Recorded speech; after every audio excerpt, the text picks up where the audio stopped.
I always believed that the worst thing a boss could do was be incompetent. I was wrong. There's something far more damaging than incompetence. Manipulation. The kind that hides behind a smile.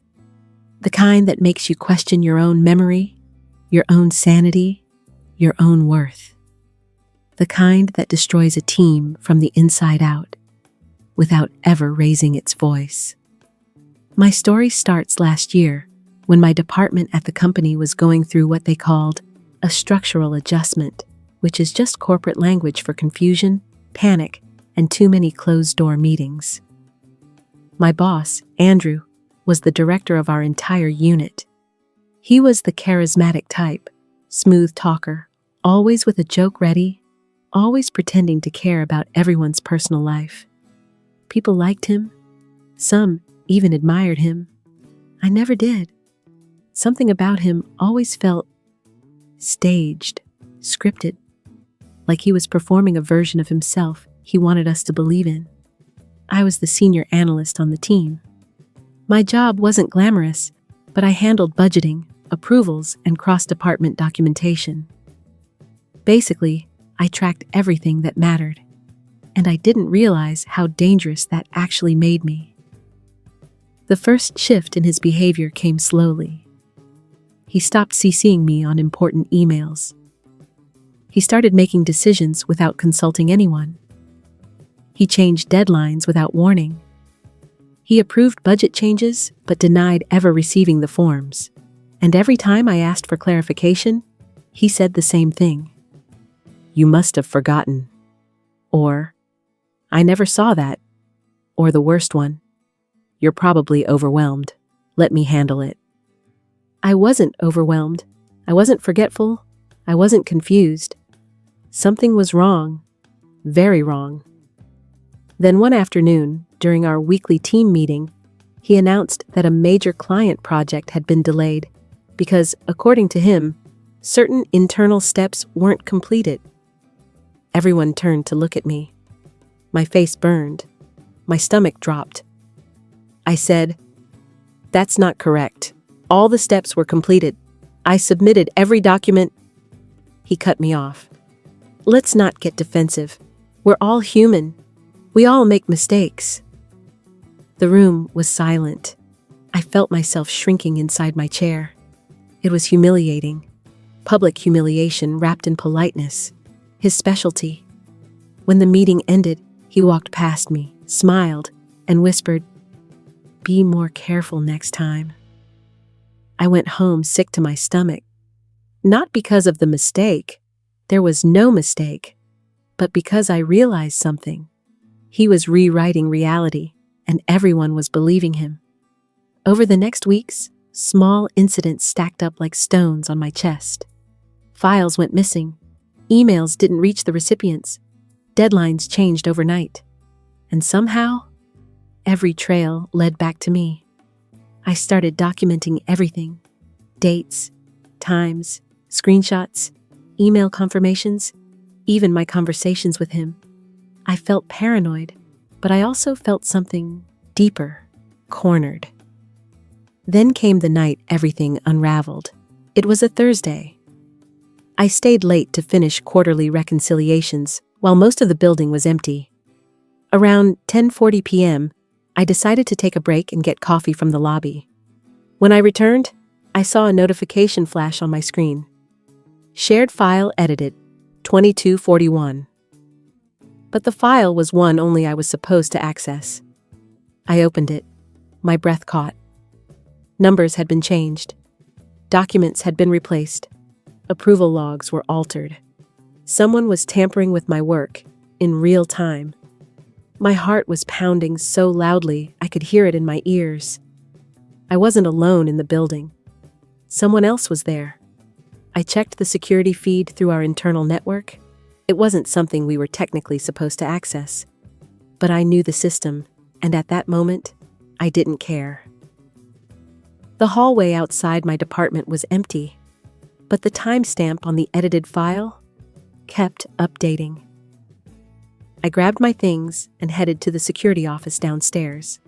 The night guard, Miguel, was someone I always chatted with. Kind, soft-spoken, observant.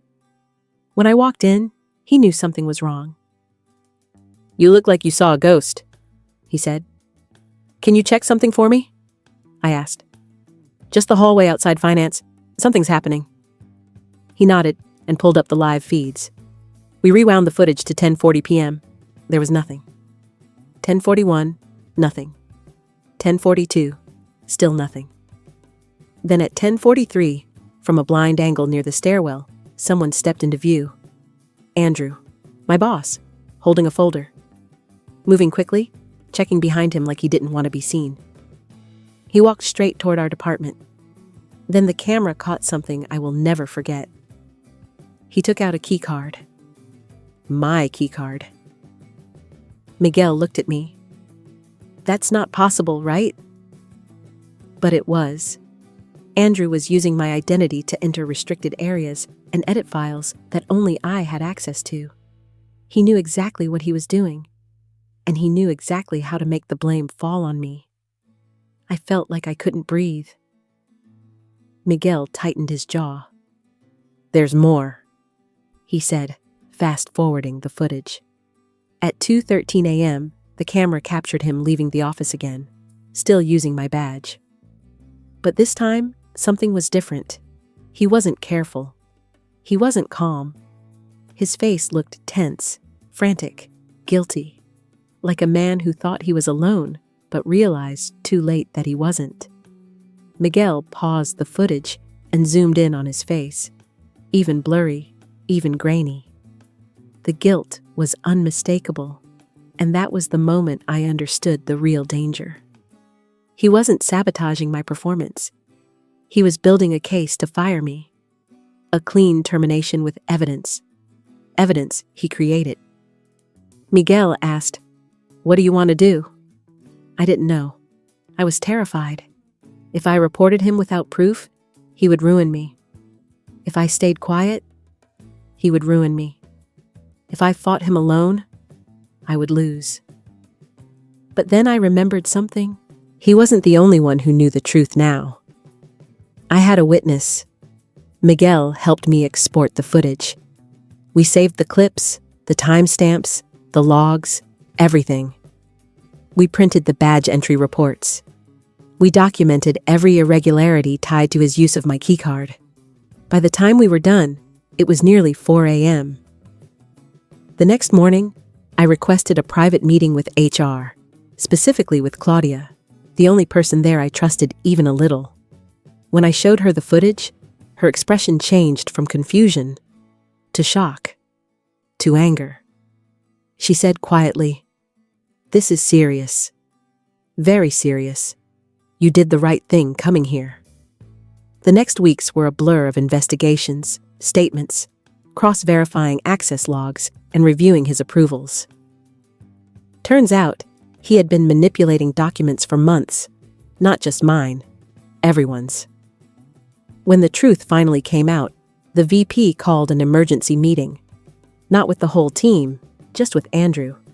He was terminated on the spot, escorted out of the building. No explanations given to the public.